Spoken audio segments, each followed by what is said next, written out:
नमस्कार, मी अनुराधा रेसिपीजमध्ये तुमचं खूप खूप स्वागत। आज आपण बनवणार आहे साबुदाणा वडा।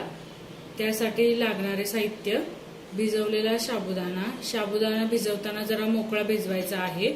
जास्त पाणी घातल्याने गिजगिजीत होऊ शकतो व तो तेल जास्त शोषतो, त्यामुळे साबुदाणा भिजवताना थोडासा फडफडीत असा भिजवायचा आहे। त्यानंतर छोट्या आकाराचे 4 उकडलेले बटाटे, त्यानंतर 1.5 वाटी कूट, मीठ, साखर, त्यानंतर वाटलेली हिरवी मिरची व जिरे, बारीक चिरलेली कोथिंबीर।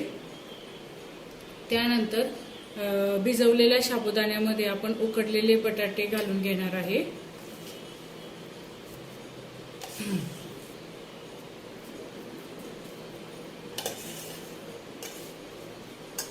त्यानंतर शेंगदाण्याचा कूट, हिरवी मिरची वाटलेली, कोथिंबीर, त्यानंतर मीठ, साखर चवीप्रमाणे घालायचं आहे। त्यानंतर पाण्याचा थोडासा शिंतोडा घालून मिश्रण एकजीव मिक्स करून घ्यायचं आहे। मिश्रण मिक्स करताना हलक्या हाताने करायचं आहे। मिक्स करताना अगदी कणिक मळल्यासारखं मळायचं नाही, हलक्या हाताने केल्याने साबुदाणा फुटत नाही व वडे थापताना ते कुरकुरीत असे भाजले जातात।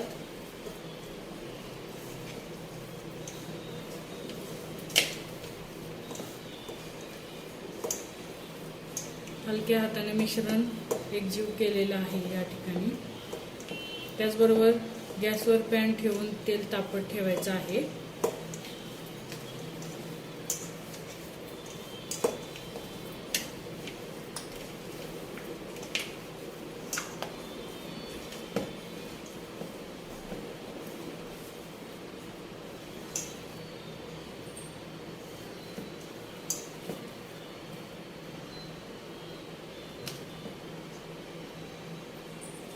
या ठिकाणी पॅन मध्ये तेल तापत ठेवलेलं आहे।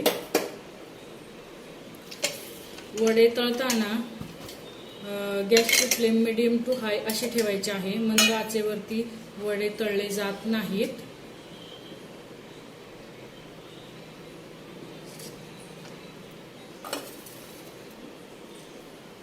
आता वडे थापायला सुरुवात करायची आहे।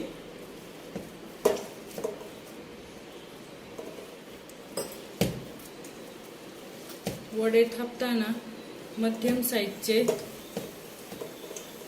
चपटे वडे थापायचे आहेत, कारण तळल्यानंतर वडे टम्म असे फुगले जातात आणि जास्त जाड वडे थापल्याने मधले भाजलं जात नाही।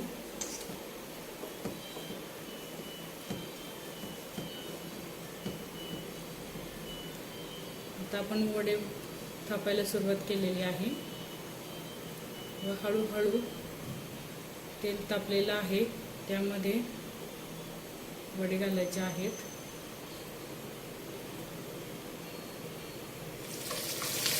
या ठिकाणी बघू शकता तुम्ही, तेल चांगलं गरम झालेलं आहे।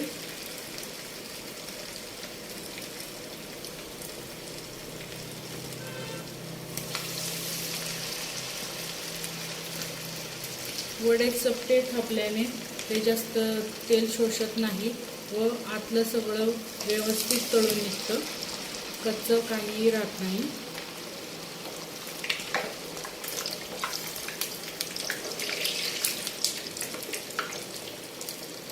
गॅसची फ्लेम कमी करायची नाही, मीडियम किंवा हाय याच्यावरच वडे गोल्डन होईपर्यंत तळून घ्यायचे आहेत। तुम्ही बघू शकता, इथे वड्यांना हळूहळू गोल्डन कलर यायला सुरुवात झालेली आहे।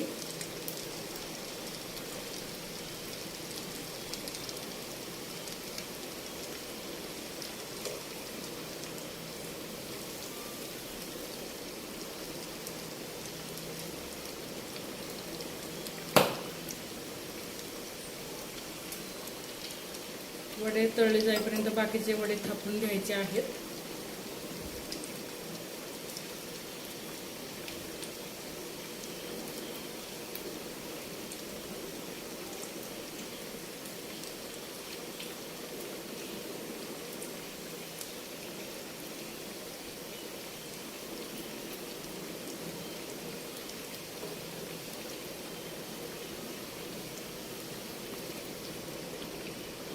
तेल जास्त। या ठिकाणी आपले साबुदाणा वडे खुसखुशीत बनून तयार आहे व शेंगदाण्याच्या चटणीबरोबर सर्व करू शकतो।